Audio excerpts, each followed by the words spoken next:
In the 13th century, the Pope launched a crusade, but his target was not in the sands of the Holy Land.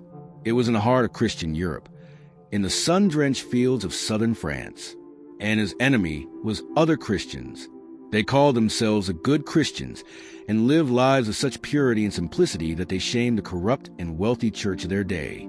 They were known as the Cathars, and for their beliefs, they were hunted, tortured, and burned in numbers that staggered the imagination. The official reason was heresy. But what secret did they possess that was so dangerous, so terrifying the powers of Rome, that it required the slaughter of up to 1 million people to silence it? In this video, we will investigate the history of the Albigensian Crusade, the brutal annihilation of the Cathars, and the desperate hunt for their lost treasure, a single forbidden book that held a version of Christianity so different, it threatened to bring the entire Catholic Church to its knees. If you want to know the heresy that might just be the truth, subscribe now and join our investigation. Our story begins in the vibrant and fiercely independent region of Languedoc in the 12th century. This was a land of troubadours, courtly love, and a spirit of intellectual freedom that was rare in medieval Europe. It was in this fertile ground that a new faith blossomed, a faith they called Catharism, from the Greek word katharos, meaning the pure ones. Their belief system was a radical departure from the Catholicism of Rome. The Cathars were dualists. They believed that the universe was a battlefield between two gods. One was the good, benevolent God of the spiritual world, the realm of light and souls, the God that Jesus spoke of. The other was an evil, lesser god, a being they called Rex Mundi, the king of this world. It was this Rex Mundi, they claimed, who had created the physical world, the earth, our bodies, and all of material existence, as a prison to trap the divine sparks of light that were our souls. Their spiritual leaders were known as the Parfaits or the Perfects.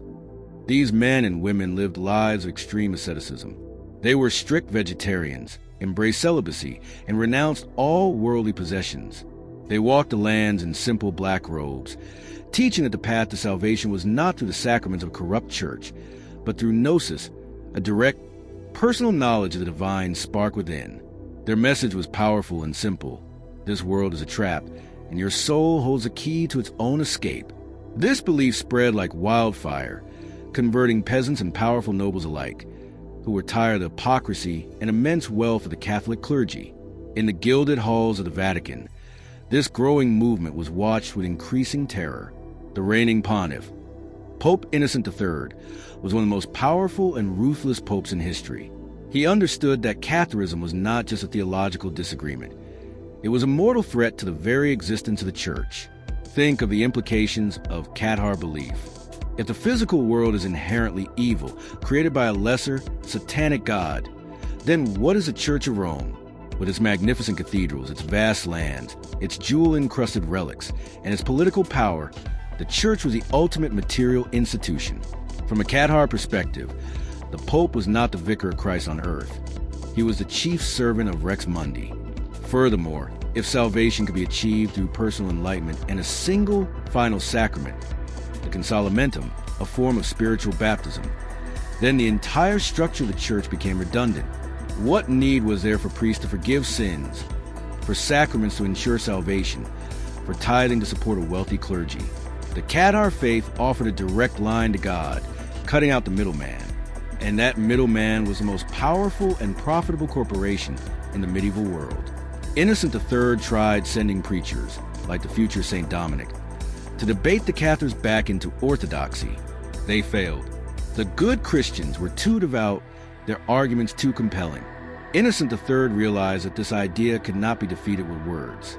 It had to be destroyed with fire. The spark that lit the flame of war came in 1208, when a papal legate named Pierre de Castelnau was assassinated in Cathar territory. Using this as his pretext, Pope Innocent III did something unprecedented.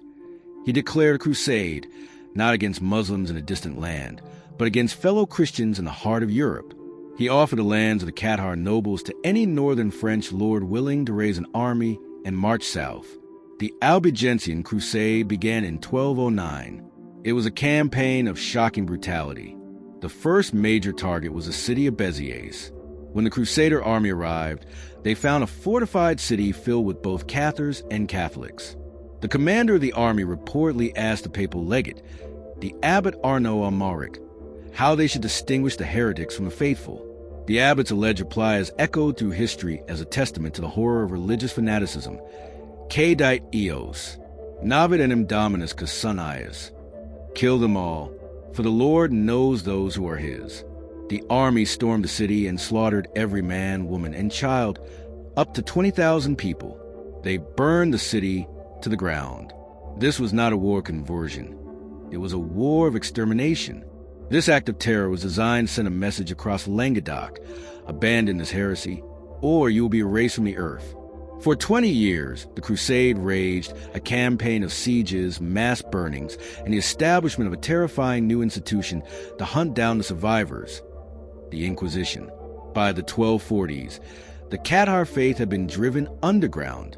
Its last remaining parfaits and believers took refuge in a handful of remote, defensible castles.